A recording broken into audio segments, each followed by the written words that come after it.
श्री शिवाय नमस्तुभ्यम। दोस्तों, आप सभी जानते हैं कि 9 अप्रैल 2024 से चैत्र नवरात्रि प्रारंभ हो रहे हैं और चैत्र नवरात्रि के ये 9 दिन बहुत ही विशेष होते हैं। और इसी के साथ में गुरुजी ने चैत्र नवरात्रि के दौरान किया जाने वाला एक ऐसा अचूक उपाय बताया है। जो भी व्यक्ति इस उपाय को करता है तो उसकी जो भी मनोकामना है वह निश्चित रूप से परिपूर्ण होती है। दोस्तों, यह जो उपाय है विशेषकर 9 फूल वाला उपाय है और इस 9 फूल वाले उपाय को यदि घर का कोई भी एक सदस्य भी करता है अपनी किसी भी प्रकार की मनोकामनाओं की पूर्ति के लिए, तो उसकी वह मनोकामना निश्चित रूप से पूर्ण होती है। साथ ही साथ उसके घर परिवार के सभी सदस्यों की मनोकामना भी परिपूर्ण हो जाती है। तो इस वीडियो में हम आप लोगों को बताने वाले हैं कि चैत्र नवरात्रि के 9 दिनों के दौरान आपको ये 9 फूल वाला उपाय किस प्रकार से करना है।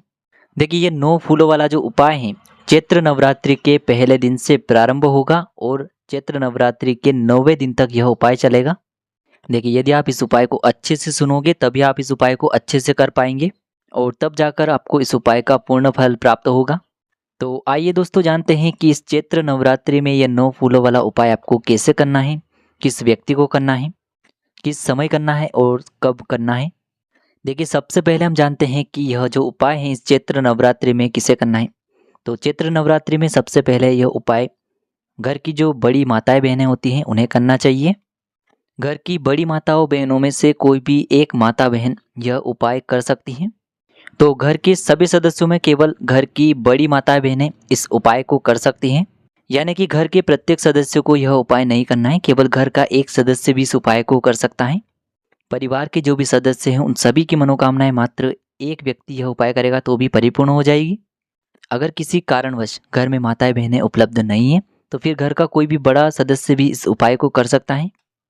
अब दोस्तों, चैत्र नवरात्रि के दौरान आपको इस उपाय को किस समय करना है, तो यह जो उपाय है आप सुबह के समय में भी कर सकते हैं और शाम के समय में भी कर सकते हैं।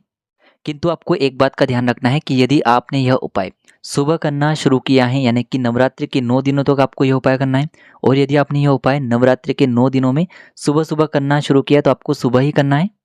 और यदि शाम के समय में कर रहे हैं तो फिर आपको शाम को प्रदोष काल के समय में ही नवरात्रि के 9 दिनों तक आपको यह उपाय करना है। तो आपको यह गलती नहीं करनी है कि एक दिन आपने सुबह कर लिया और एक दिन आपने शाम को कर लिया। यदि आप सुबह कर रहे हैं तो फिर आपको 9 दिनों तक सुबह ही करना है और शाम को कर रहे हैं तो फिर आपको नवरात्रि के 9 दिनों तक शाम को यह उपाय करना है। अब दोस्तों, हम जान लेते हैं कि इस उपाय को किस प्रकार से करना है, साथ ही साथ उपाय को करने के लिए हमें कौन सी सामग्रियों की आवश्यकता होगी। देखिए, यह जो उपाय है विशेषकर इसका नाम है 9 फूलों वाला उपाय। तो सीधी सी बात है कि इस उपाय के लिए हमें 9 फूलों की आवश्यकता पड़ेगी। देखिए दोस्तों, इस उपाय के लिए आपको एक विशेष बात का ध्यान रखना है कि यह जो उपाय है चैत्र नवरात्रि के 9 दिनों तक चलने वाला है। यानी कि नवरात्रि के प्रत्येक दिन हमें इस उपाय को करना है। तो इस उपाय के लिए हमें ऐसे फूल को चुनना है जो भगवान शिव जी पर चढ़ता हो, और ऐसे फूल को चुनना है जो आपको आसानी से प्राप्त हो सके, यानी कि आपके आसपास वह फूल आसानी से 9 दिनों तक प्राप्त हो सके। आप इस फूल को कहीं से तोड़कर भी ला सकते हैं, साथ ही साथ किसी भी दुकान से भी ला सकते हैं। केवल आपको ध्यान रखना है कि ये जो फूल है शिवलिंग पर चढ़ना चाहिए। जिस प्रकार से आप सफ़ेद फूल भी ले सकते हैं, कनेर का फूल भी ले सकते हैं, लाल गुलाब का फूल भी ले सकते हैं जिसे आप शिवलिंग पर चढ़ा सकते हैं। इसके अलावा जो भी पुष्प आपके आसपास उपलब्ध हो जाते हैं उन्हें आपको लेना है। उदाहरण के लिए हम एक फूल चुनते हैं जो कि कनेर का फूल होने वाला है। तो दोस्तों, सबसे पहले तो हम जान लेते हैं कि नवरात्रि के पहले दिन यह उपाय आपको किस प्रकार से करना है। और जब भी आप ये उपाय करेंगे तो शुद्धता का आपको विशेष प्रकार से ध्यान रखना है, यानी कि आपको स्नान करके ही यह उपाय करना है। सुबह सुबह जल्दी भी स्नान कर सकते हैं।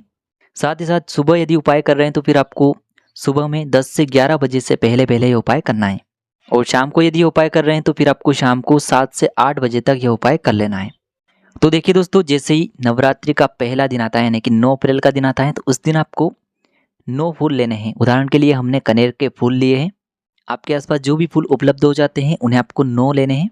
और इस उपाय के लिए आपको एक ही प्रकार का पुष्प लेना है, अलग अलग फूल आपको नहीं लेने हैं। तो जो भी फूल आपके आसपास अधिक मात्रा में हो तो आपको एक फूल चुन लेना है और उसमें से आपको पहले दिन 9 फूल लेने हैं।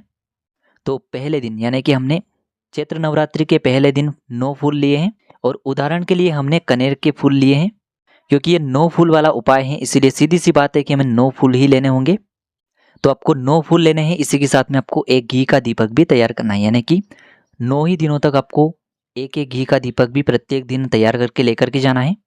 अब दोस्तों, जो आप दीपक तैयार करेंगे वो विशेषकर आपको आटे का तैयार करना है। यदि मिट्टी का ले रहे हैं तो फिर आपको प्रतिदिन नया दीपक लेना होगा। इसके स्थान पर आप आटे का दीपक ले सकते हैं, जो कि आपको प्रतिदिन तैयार करना है। और इस दीपक में आपको गोल बत्ती का प्रयोग करके इसमें आपको शुद्ध घी का प्रयोग करना है। तो देखिए, इस प्रकार से हमने पहले दिन उपाय के लिए सामग्रियाँ लिए हैं। आपने 9 फूल लिए हैं और इसी के साथ में अपने गोल बाती का दीपक तैयार किया है। तो जिस प्रकार से हमने उदाहरण के लिए कनेर का फूल लिया है, तो आपको 9 ही कनेर के फूल लेने हैं। साथ ही साथ आपको नवरात्रि के 9 दिनों तक कनेर के फूल ही लेने हैं। यानी कि आपने जिस भी प्रकार का फूल लिया है 9 दिनों तक आपको वही फूल 9 की मात्रा में लेने हैं। इसी के साथ में यदि आप पूजन की सामग्रियाँ भी लेना चाहते हैं, यानी कि आप 1 लोटा जल भी लेना चाहते हैं, इसी के साथ में आप पूजन की सामग्रियाँ भी लेना चाहते हैं, तो उन्हें भी आप ले सकते हैं। तो देखिए, सबसे पहले तो आपको नवरात्रि के पहले दिन यानी कि 9 पुष्प लेकर के और एक जो आपने घी का दीपक तैयार किया है, इसे आपको लेकर के पहुंच जाना है। सुबह के समय या फिर शाम के समय आपके आसपास जो भी भगवान शिव का मंदिर है, जहाँ पर शिवलिंग है, वहाँ पर आपको पहुँच जाना है। तो देखिए, सबसे पहले तो आपको इन सभी सामग्रियों को लेकर के पहुंचना है भगवान शिव के मंदिर में। और भगवान शिव के मंदिर में पहुंचने के बाद सबसे पहले तो आपको भगवान शिव के दर्शन करना है। यानी कि आपको जाते से ही उपाय नहीं करना है। सबसे पहले आपको भगवान शिव का पूजन अर्चन करना है। जैसे कि आप 1 लोटा जल चढ़ा रहे हो, उसके बाद आप बेलपत्र, गुलाल, अबीर चढ़ा रहे हो। जिन भी सामग्रियों से आप पूजन अर्चन करते हो, आपको पूजन करना है। बाकी जो लोग पूजन अर्चन नहीं कर रहे, तो उन्हें अपने साथ 1 लोटा जल तो लेकर के जाना ही है, क्योंकि चैत्र नवरात्रि के दौरान शिवलिंग पर जल चढ़ाना बहुत विशेष माना जाता है। तो जैसे ही आपकी जो पूजन अर्चन हो जाए, उसके बाद आपको शिवलिंग के पास में या फिर सामने कहीं भी बैठ जाना है। तो आपको अपने जो पूजन की सामग्रियाँ हैं, सबसे पहले तो इन्हें निकाल लेनी है। यदि आप शाम के समय इस उपाय को कर रहे हैं, तो इसी प्रकार से आपको पूजन अर्चन करने के बाद अपनी पूजन सामग्रियों को निकालना है।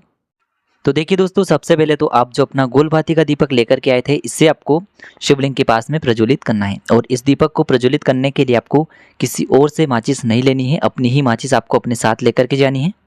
क्योंकि हम आपको यह बात इसलिए याद दिला रहे हैं, क्योंकि यदि आप दूसरों की माचिस से आपका ये दीपक प्रज्वलित करेंगे, तो इस उपाय का जो फल है उस व्यक्ति को प्राप्त हो जाएगा जिसकी माचिस से आपने यह दीपक प्रज्वलित किया है। तो इसीलिए आपको अपनी माचिस से ही अपना यह दीपक प्रज्वलित करना है। अब दीपक को प्रज्वलित करने के बाद आप जो 9 फूल लेकर के आए हैं, इन्हें आपको निकालना है। अब ये जो फूल है, आपको शिवलिंग पर एक एक करके चढ़ाना है या फिर आपको एक साथ चढ़ाने हैं। तो देखिए, आप इन पुष्पों को एक एक करके भी चढ़ा सकते हैं, साथ ही साथ एक साथ भी चढ़ा सकते हैं। लेकिन आप एक एक करके यदि शिवलिंग पर चढ़ाते हैं, तो आपके लिए बहुत ही सर्वोत्तम होगा। लेकिन आपको ध्यान रखना है कि जो फूल का खिला हुआ भाग है, वह आगे की तरफ रखना है। इस प्रकार से आपको यह फूल शिवलिंग पर अर्पित करने हैं। तो इस प्रकार से आपको एक एक फूल शिवलिंग पर अर्पित करने हैं। यदि हमने कनेर के फूल लिए हैं, तो कनेर के फूल आपको एक एक करके शिवलिंग पर अर्पित कर दें हैं। तो एक एक फूल आपको शिवलिंग पर अर्पित करने हैं। तो फूल को चढ़ाने से पहले सबसे पहले तो आपको अपना दीपक प्रज्वलित करना है। और दीपक को प्रज्वलित करने के बाद आपको एक एक फूल शिवलिंग पर चढ़ाना है। अब यह फूल चढ़ाने के बाद आपको जो भी आपकी विशेष मनोकामना है, उसे आपको भगवान शिव से बोलना है। चैत्र नवरात्रि का पहला दिन है, इसीलिए आपको अपनी विशेष मनोकामना को बोलना बहुत ही अधिक आवश्यक है। इसके बाद आपको भगवान शिव के सामने धोख दे करके उठ जाना है और अपने घर आ जाना है। तो इस प्रकार से चैत्र नवरात्रि के पहले दिन आपको इस प्रकार से यह उपाय करना है।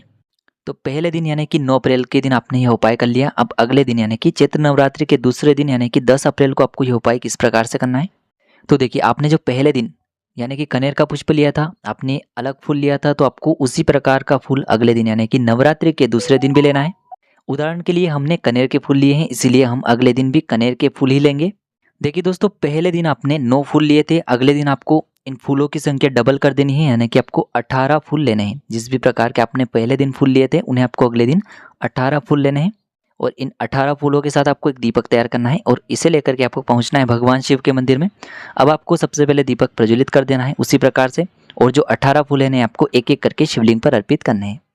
अब दोस्तों, इस प्रकार से आपको दूसरे दिन का यह उपाय करना है। अब हम जानते हैं तीसरे दिन के उपाय के बारे में, यानी कि 11 अप्रैल के दिन आपको जिस प्रकार से आपने पहले दिन 9 फूल लिए थे, दूसरे दिन 18 फूल लिए हैं, तीसरे दिन आपको 27 फूल लेने हैं। और इसी के साथ में आपको एक घी का दीपक लेना है। यानी कि नवरात्रि के हर दिन हमें 9 फूल बढ़ाते जाना है। तो तीसरे दिन हमें 27 फूल लेने हैं, एक दीपक हमें अपने साथ लेकर के जाना है और इन एक एक फूल को आपको शिवलिंग पर अर्पित करते जाना है। अब दोस्तों, नवरात्रि के चौथे दिन आपको 36 फूल लेने हैं। तीसरे दिन आपने 27 लिए हैं, तो चौथे दिन आपको 36 फूल लेने हैं। तो जो आपने पहले दिन फूल लिया था, उसी प्रकार से आपको 36 फूल चौथे दिन लेने हैं। साथ में आपको एक दीपक तैयार करना है और इससे आपको भगवान शिव जी के मंदिर लेकर के पहुंचना है। अब ये जो 36 फूल है, इन्हें भी आपको एक एक करके भगवान शिव जी के शिवलिंग पर अर्पित कर देना है और एक दीपक भी आपको प्रज्वलित कर देना है। तो इस प्रकार से आपने चौथे दिन का उपाय भी कर लिया है। तो आपको अभी तक समझ में आ चुका होगा कि नवरात्रि के प्रत्येक दिन हमें 9 का जो पहाड़ा होता है, उस हिसाब से फूल लेने हैं।